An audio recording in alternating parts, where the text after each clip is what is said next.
Hi, ನಾನು Sandeep from tech in Kannada. ಎಲ್ರಿಗೂ ಇವತ್ತಿನ ಸೋಮವಾರದ ಟೆಕ್ ನ್ಯೂಸ್ಗೆ ಸ್ವಾಗತ. ಅನಿವಾರ್ಯ ಕಾರಣಗಳಿಂದ ಭಾನುವಾರ ಟೆಕ್ ನ್ಯೂಸ್ ಮಾಡೋಕ್ಕಾಗಿಲ್ಲ, ಸೋಮವಾರ ಮಾಡ್ತಾ ಇದ್ದೀವಿ. ಇವತ್ತಿನ ಮೊದಲ ಟೆಕ್ ನ್ಯೂಸ್ ಬಂದ್ಬಿಟ್ಟು, ನೀವು ನಂಬಲ್ಲ, ಆಪಲ್ನವರು ಐಫೋನ್ 5S ಅನ್ನು ಲಾಂಚ್ ಮಾಡಿ ಸುಮಾರು 10 ವರ್ಷ ಕಳೆದೋಗಿದೆ. ಆಯಿತಾ, 10 ವರ್ಷ ಆಗಿದೆ.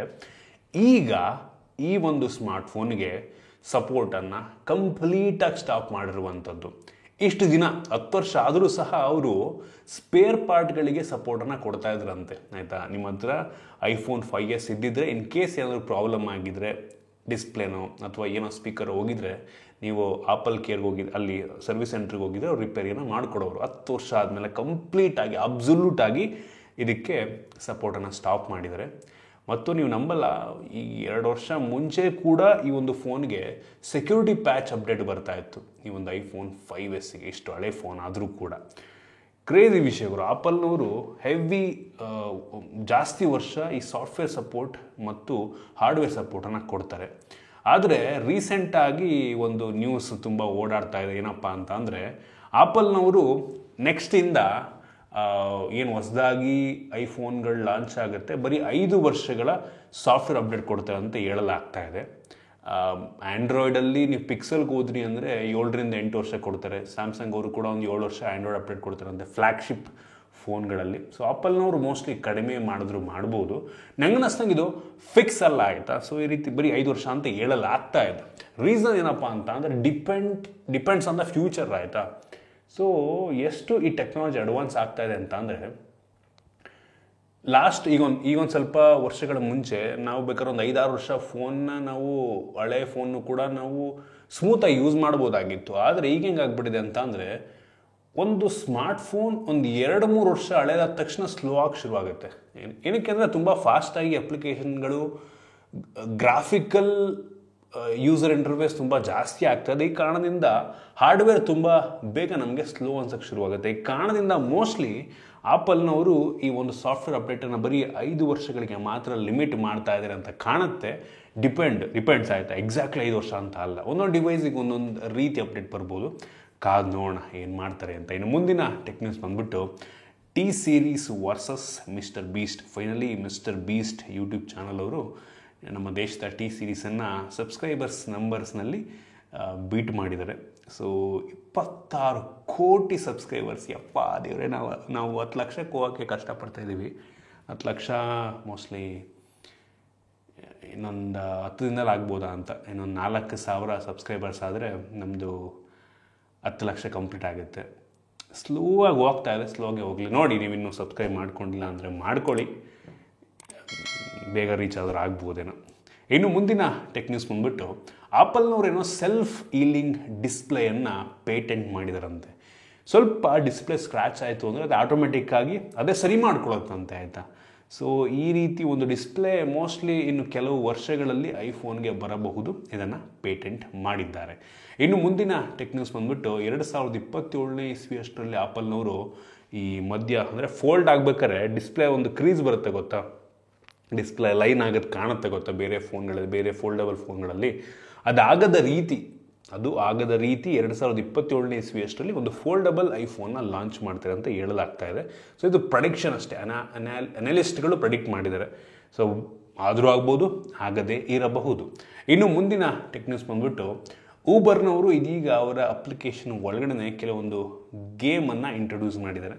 ಸೊ ನೀವು ವೆಯ್ಟ್ ಮಾಡೋ ಟೈಮಲ್ಲಿ ಅಥವಾ ಊಬರ್ ಏನೋ ಗಾಡಿ ಒಳಗೆ ಕೂತ್ಕೊಂಡ್ರಿ ಅಂದರೆ ನೀವು ಆ ಗೇಮ್ಗಳನ್ನು ಆಡ್ಬೋದು. ಸೊ ಗೊತ್ತಿಲ್ಲ ಎಷ್ಟು ಜನ ಆಡ್ತಾರೆ ಅಂತ. ಇನ್ನು ಮುಂದಿನ ಟೆಕ್ ನ್ಯೂಸ್ ಬಂದ್ಬಿಟ್ಟು, ಸ್ಯಾಮ್ಸಂಗ್ ಅವರು ಸ್ಯಾಮ್ಸಂಗ್ ಗ್ಯಾಲಕ್ಸಿ Z Fold 6 ಮತ್ತು ಫ್ಲಿಪ್ 6ಅನ್ನು ಅಡ್ವರ್ಟೈಸ್ ಮಾಡಿದ್ದಾರೆ. ಸೊ ಇನ್ನು ಕೆಲವೇ ದಿನಗಳಲ್ಲಿ ಈ ಒಂದು ಸ್ಮಾರ್ಟ್ಫೋನ್ ಲಾಂಚ್ ಆಗುತ್ತೆ.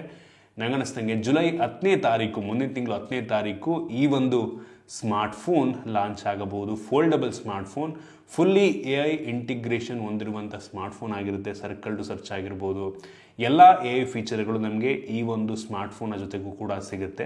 ನಾನಂತೂ ಹೆವಿ ಎಕ್ಸೈಟ್ ಆಗಿದ್ದೀನಿ. ಕಾದು ನೋಡೋಣ ಯಾವ ರೀತಿ ಇರುತ್ತೆ ಅಂತ. ಇನ್ನು ಮುಂದಿನ ಟೆಕ್ ನ್ಯೂಸ್ ಬಂದ್ಬಿಟ್ಟು, ಆಪಲ್ನವ್ರು ಇನ್ನು ಕೆಲವೇ ದಿನಗಳಲ್ಲಿ iOS 18ನ ಜೊತೆಗೆ AI ಫೀಚರನ್ನು ತೊಗೊಂಬರ್ತಾ ಇದ್ದಾರೆ ಐಫೋನ್ಗೆ. ಅದಕ್ಕೆ ಆಪಲ್ ಇಂಟೆಲಿಜೆನ್ಸ್ ಅಂತ ಕರೀತಾರಂತೆ. ಆಯಿತಾ, ಸೊ ಆಪಲ್ ಇಂಟೆಲಿಜೆನ್ಸ್. ಆಪಲ್ನವ್ರು ಆ್ಯಕ್ಚುಲಿ ನಾನು ಕೇಳ್ಪಟ್ಟಂಗೆ ಚಾಟ್ GPT ಓಪನ್ ಎ ಅವ್ರ ಜೊತೆ ಒಂದು ಡೀಲ್ ಮಾಡ್ಕೊಂಡಿದ್ದಾರೆ ಆಯಿತಾ. ಅವರ ಒಂದು ಆರ್ಟಿಫಿಷಿಯಲ್ ಇಂಟೆಲಿಜೆನ್ಸ್ನ ಯೂಸ್ ಮಾಡೋದಕ್ಕೆ ಅವರ ಪ್ಲ್ಯಾಟ್ಫಾರ್ಮ್ನಲ್ಲಿ ಐಫೋನ್ ಮತ್ತು ಮ್ಯಾಕ್ಬುಕ್ಗಳಲ್ಲಿ.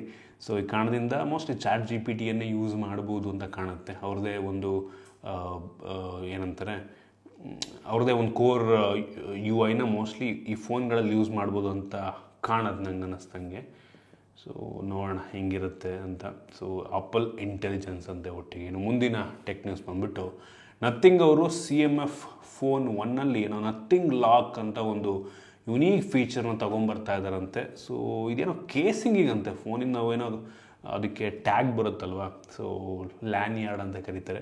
ಸೊ ಒಂದು ಟ್ಯಾಗ್ ಹಾಕೋದಕ್ಕೆ ಕೆಲವೊಂದು ಆಕ್ಸೆಸರೀಸ್ ಏನೋ ಬರುತ್ತಂತೆ, ಬ್ರಾಕೆಟ್ಸ್ಗಳು ಬರುತ್ತಂತೆ. ಸೊ ಅದನ್ನು ಹಾಕೋದಕ್ಕೆ ಇದೇನೋ ನಥಿಂಗ್ ಲಾಕ್ ಅನ್ನೋ ಒಂದು ಸ್ಕ್ರೂ ಥರ ಇದೆ. ಸೊ ಇದನ್ನು ಹಾಕ್ತಾ ಇದ್ದಾರಂತೆ. ಇದ್ರದ್ದು ಏನು ಯೂಸ್ ಕೇಸಸ್ ಅಂತ ಗೊತ್ತಿಲ್ಲ, ಕಾದು ನೋಡೋಣ ಬಂದಮೇಲೆ. ಇನ್ನು ಮುಂದಿನ ಟೆಕ್ ನ್ಯೂಸ್ ಬಂದುಬಿಟ್ಟು ಕಾರ್ಲ್ ಪೈ, ಈ ನಥಿಂಗ್ CEOನೇ, ಫೌಂಡರ್ ಆ್ಯಂಡ್ CEO ಅವರೇ ಕನ್ಫರ್ಮ್ ಮಾಡಿರೋ ಪ್ರಕಾರ ಈ ನಥಿಂಗ್ ಫೋನ್ 3 ಈ ವರ್ಷ ಲಾಂಚ್ ಆಗಲ್ವಂತೆ ಆಯಿತಾ, ಮುಂದಿನ ವರ್ಷನೇ ಅಂತೆ. ನಾವೆಲ್ಲ ಅಂದ್ಕೊಂಡು ಅವ್ರು ಆಲ್ರೆಡಿ ಟೀಸ್ ಮಾಡಿಬಿಟ್ಟಿದ್ದಾರೆ. ಟೀಸ್ ಯಾಕೆ ಮಾಡಿದ್ರು, ಮುಂದಿನ ವರ್ಷ ಲಾಂಚ್ ಆಗೋದಕ್ಕೆ ಇನ್ನೂ 6 ತಿಂಗಳಿದೆ. ನೋಡೋಣ ಏನು ಮಾಡ್ತಾರೆ ಅಂತ. ಇನ್ನು ಮುಂದಿನ ಟೆಕ್ ನ್ಯೂಸ್ ಬಂದುಬಿಟ್ಟು HTC ಅವರು ಫೈನಲಿ ಒಂದು ಫೋನ್ನ ಲಾಂಚ್ ಮಾಡಿದ್ದಾರೆ. ತುಂಬ ವರ್ಷಗಳ ನಂತರ ಒಂದು HTC ಫೋನ್ ಬರ್ತಾ ಇದೆ ಆಯಿತಾ. ನಾವು ಅಂದ್ಕೊಂಡು HTC ಮುಗಿದೋಯ್ತು, ಕಂಪ್ನಿ ಮುಚ್ಕೊಂಡು ಹೋದ್ರು ಅಂತ. ಬಟ್ ಫೈನಲಿ ಜೂನ್ ಈ ತಿಂಗಳ 12ನೇ ತಾರೀಕು HTC U24 ಸೀರೀಸ್ ಫೋನ್ನ ಲಾಂಚ್ ಮಾಡ್ತಾ ಇದ್ದಾರೆ. ಇದು ನಮ್ಮ ದೇಶದಲ್ಲಿ ಲಾಂಚ್ ಆಗ್ತಿಲ್ಲ ಸದ್ಯಕ್ಕೆ ಆಯಿತಾ, ಬಂದರೂ ಬರಬಹುದು. ಬೇರೆ ದೇಶಗಳಲ್ಲಿ ಗ್ಲೋಬಲ್ ಆಗಿ ಲಾಂಚ್ ಮಾಡ್ತಾ ಇದ್ದಾರೆ. ನನಗೆ ಈ ಫೋನ್ ಲುಕ್ ವೈಸ್ ಅಂತ ಯುನೀಕ್ ಅಂತ ಅನ್ನಿಸ್ತಿಲ್ಲ. ಮುಂಚೆ ಎಲ್ಲ HTC ಫೋನ್ ಅಂತ ಅಂದರೆ ನೋಡಿದ ತಕ್ಷಣ ಗೊತ್ತಾಗ್ಬಿಡೋದು ಇದು HTC ಫೋನ್ ಅಂತ. ಬಟ್ ಈಗ ನೋಡಿದ್ರೆ ಯಾವುದೋ ಒಂದು ನಾರ್ಮಲ್ ಫೋನ್ ಅಂತ ಅನ್ಸುತ್ತೆ, ಏನು ಯೂನೀಕ್ ಅಂತ ಅನ್ನಿಸ್ತಿಲ್ಲ.